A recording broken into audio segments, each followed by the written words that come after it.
the Cascade Arc volcanoes, recent history of their activity revealed by a new study.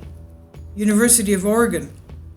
Volcanic eruptions in the Cascade Range of the Pacific Northwest over the last 2.6 million years are more numerous and closely connected to subsurface signatures of currently active magma that commonly thought occurred accordingly to newly published research.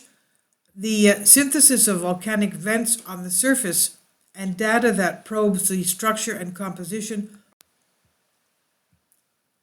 of the crust to a depth of 12.4 miles, that's 20 kilometers, makes clear new connections between surface and subsurface evidence of past volcanic eruptions. The activity has stretched far beyond the 11 well-known stratovolcanoes lining the Cascade Arc between Northern California and Northern Washington. The study, led by University of Oregon scientists, cataloged almost 3,000 volcanoes associated with the mountain range. It was published on July 13 in the journal Geology. 3,000 volcanoes.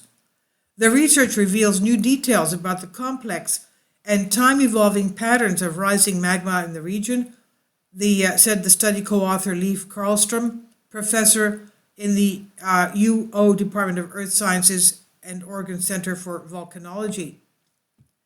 He says anyone who has ever flown between San Francisco and Seattle has probably marveled at the massive stratovolcanoes lined up between North California and southern British Columbia, he said.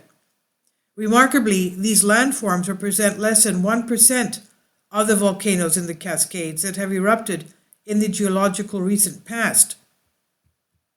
Finally, support my Patreon account. The daily posts are 5 videos daily, and they are totally different from what I have on my YouTube channel. Thank you so much for your support and that you find all my content so interesting. You'll find the Patreon account details in the description box. The 3-member research team examined 2,835 vents. They use freely available satellite-derived 3D digital terrain models to update estimates of eruption rates and synthesize subsurface observations over recent decades to map where signs of active magma in the crust correlates with edifices on the surfaces around the region's volcanoes. Edifices refer to the main portion of volcanoes built by erupted lava, rock projectiles, mud and debris flows, and mixture of rock fragments, gas, and ash. The 3D models allowed the research team to associate volcanic edifices with underlying seismic velocities, heat flow, gravity, and deformation that are sensitive to the presence of magma, Karlstrom said. The work, he said, showed where surface vents seem to overlie currently active magma transport structures in the crust. He said previous studies have analyzed single volcanoes or volcanic clusters with satellite data, but this is the first study to constrain volcano geometries over an entire arc in a self-consistent manner. This is what the study's lead author, Daniel O'Hara, UO doctoral student, said. He said, we estimate that volcanic edifices represent about 50% of total volcanic output during the time period we examined.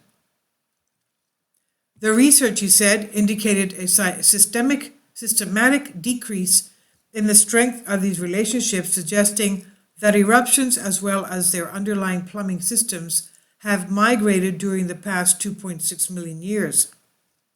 The National Science Foundation funded research can help guide more in-depth studies of distributed volcanic vents and in assessed hazards and risks to people and infrastructure, said co-author David Ramsey of U.S. Geological Survey's Cascades Volcano Observatory in Vancouver, Washington. Distributed volcanic vents are associated with small cinder cones that cover much of the central Oregon Cascades and areas such as the Boring lava field in the city of Portland and the Medicine Lake volcano in California. This research used a consistent methodology to analyze volcanic vents spanning the entire U.S. Cascade Range over the last 2.6 million years. Ramsey said it helps to highlight recently active volcanic vents, particularly in Central Oregon and Northern California. Okay, the highly recently active volcanic vents showing that the locations of potential future eruptions are not limited to the snow-capped stratovolcanoes on the horizon. So it's not only there from these, Mount Baker, Mount St. Helens, Mount Rainier, and all those that could be erupting, but other areas as well.